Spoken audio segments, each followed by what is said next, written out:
They say life on the farm is simple. Truth is, it's hard work from sunup to sundown, and there's never a day you can just sit and take it easy. There's always something to do, mending fences, feeding animals, weeding the fields, or fixing the tractor when it decides to give up on you. But I like it that way.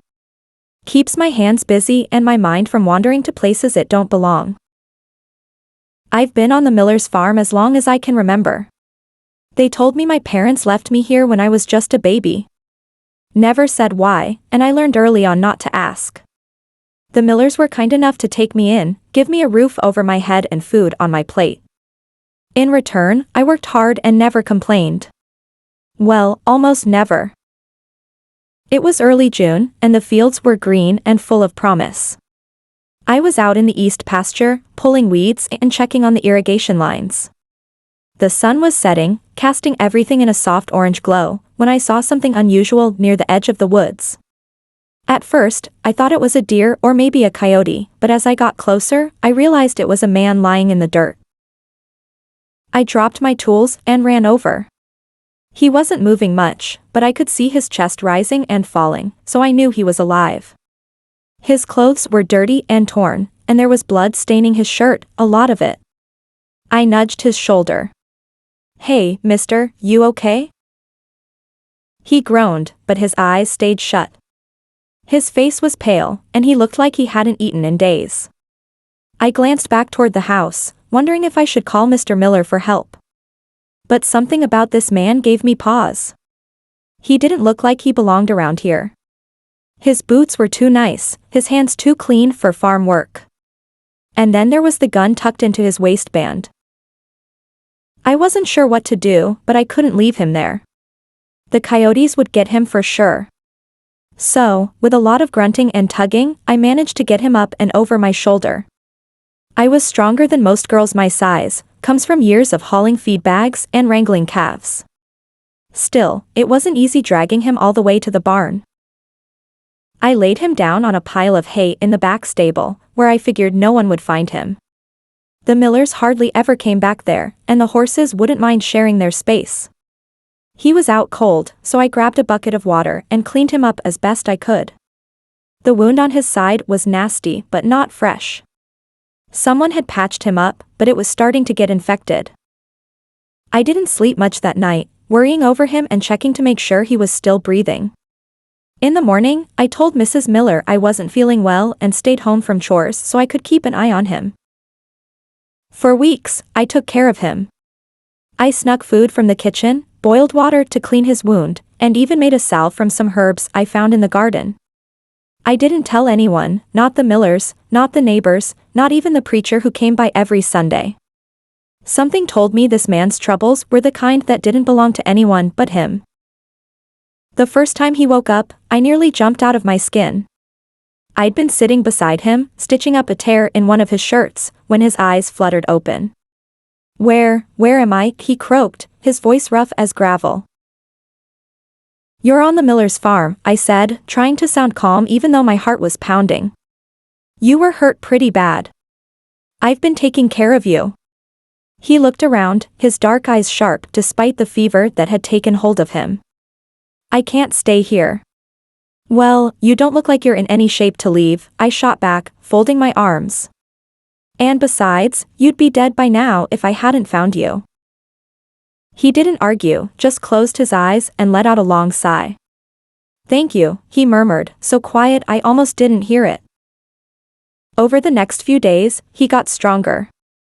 He was still weak, but he could sit up and eat on his own, which was a relief. I kept asking him questions, his name, where he was from, how he got hurt, but he didn't say much. All I got was his first name, Dominic. "Dominic, huh? That don't sound like a farmer's name," I teased one afternoon as I handed him a bowl of soup. He gave me a wry smile. "That's because I'm not a farmer." "Well, no kidding," I said, gesturing to his boots, which were more expensive than my entire wardrobe. So, what are you then?" His smile faded, and he looked away. "Just a man with a lot of enemies." I didn't press him after that. Whatever trouble he was in, it wasn't my business. All I cared about was keeping him hidden and getting him back on his feet. One night, after the Millers had gone to bed, I brought him a fresh bandage and some bread. He was sitting up, staring out the small window in the stable, his expression unreadable. "You're gonna have to leave soon," I said, breaking the silence. "The Millers'll notice something's up if I keep skipping chores." He nodded, his jaw tight. "I know. I just need a little more time." I hesitated, then sat down beside him. "Whatever it is you're running from, it must be real bad." "It is," he admitted, his voice low. "And the less you know about it, the better." I wanted to argue, but the look in his eyes stopped me. They were dark and haunted, like he'd seen things I couldn't even imagine. The night he finally left, I felt a strange mix of relief and sadness. He'd been a pain in my neck for weeks, but I'd grown used to having him around. "Ellie," he said as he stood in the doorway, his bag slung over his shoulder. "I owe you my life. If you ever need anything at all, you call this number." He handed me a scrap of paper with a phone number scrawled on it. "Sure," I said, tucking it into my pocket, though I doubted I'd ever use it. He hesitated, like he wanted to say more, but then he turned and disappeared into the night. It wasn't until months later, when I saw his face on the news, that I realized who he really was. Dominic Moretti, the head of some big city crime family. A Mafia don. I sat there in the Millers' living room, staring at the TV in shock as the reporter talked about his ruthless reputation and dangerous empire. It didn't make sense.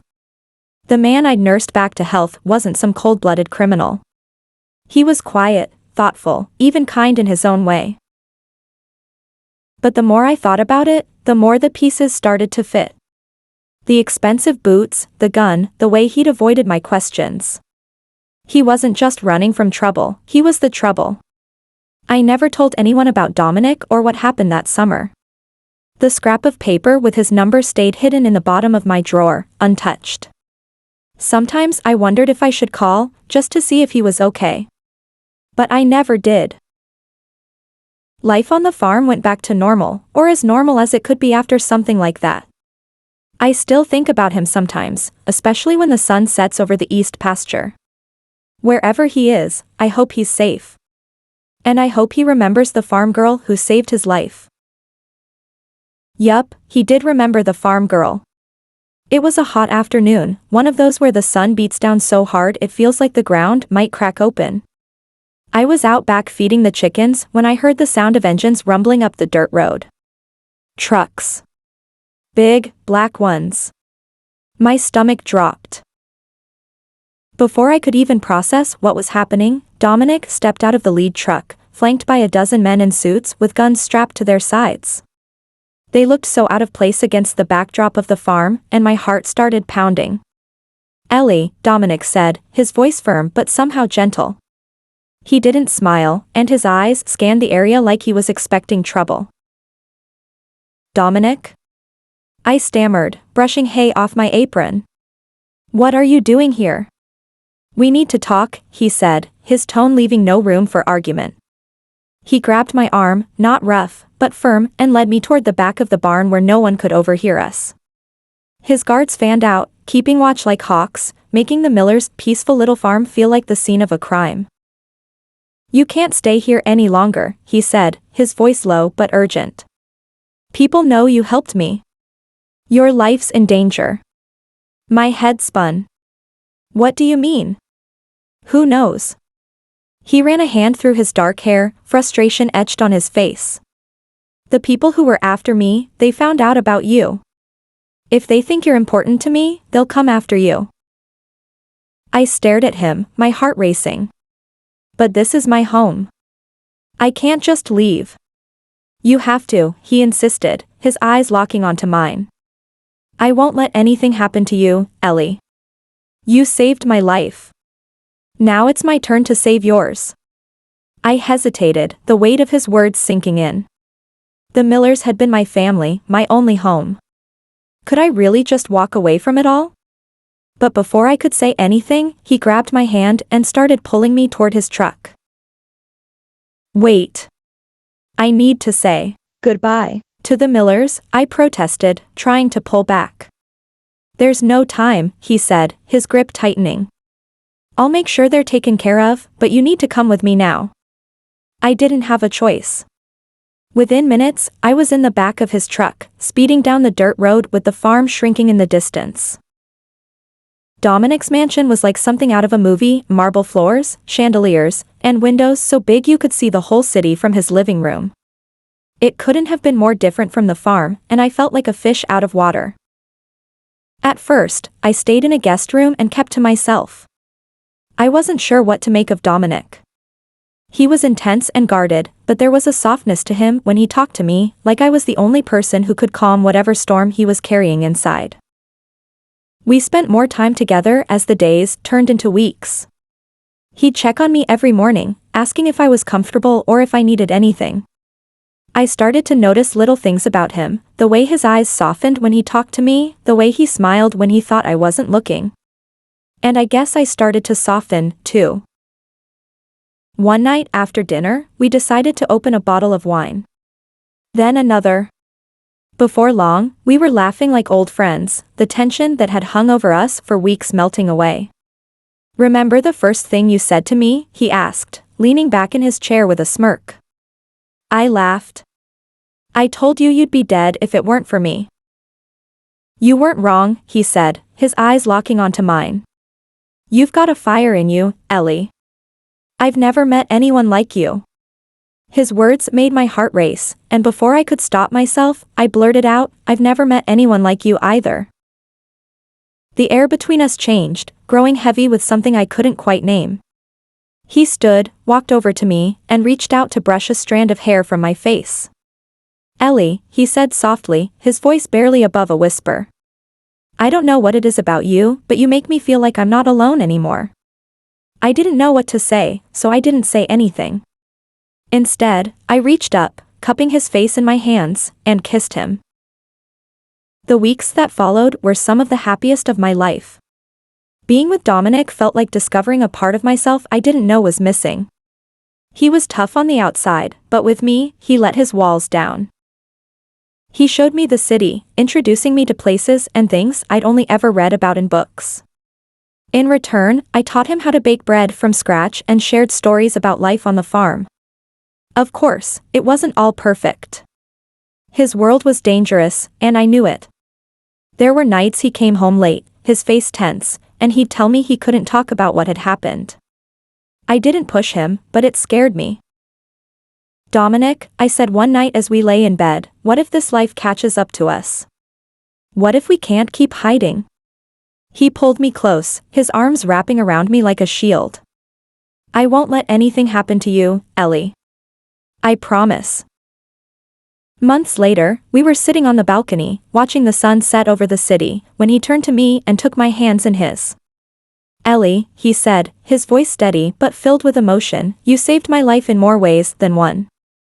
You made me realize there's more to this world than power and control. I love you, and I want to build a life with you, a real life. Tears filled my eyes as I nodded. I love you, too, Dominic. He pulled a small box from his pocket and opened it to reveal a simple but beautiful ring. Marry me? Yes, I whispered, throwing my arms around him. We got married in a quiet ceremony, far from the chaos of his world. The Millers were there, smiling and teary-eyed as I walked down the aisle. Dominic kept his promise. He stepped away from the dangerous parts of his life, focusing on legitimate businesses so we could have a future together. And now, as I sit here on the porch of our beach house, a new one we built together, I can't help but feel grateful for the twists and turns that brought us here. Life with Dominic has been nothing but amazing, and I am grateful for that. And I can't wait to see where life takes us next. Since I love the farm, we plan on building a ranch and farmhouse as our summer home and for our little ones as well when they come, but for now, we are taking things slow and enjoying being married to each other. Life is so peaceful when you find someone to fall in love with and do life together, and I had no doubt that Dominic was the one. I just couldn't believe months ago, I was living life at the farm and now, I'm in a whole new world. Life on the farm might have been simple once, but love has a way of complicating things in the best possible way. And I wouldn't trade it for anything.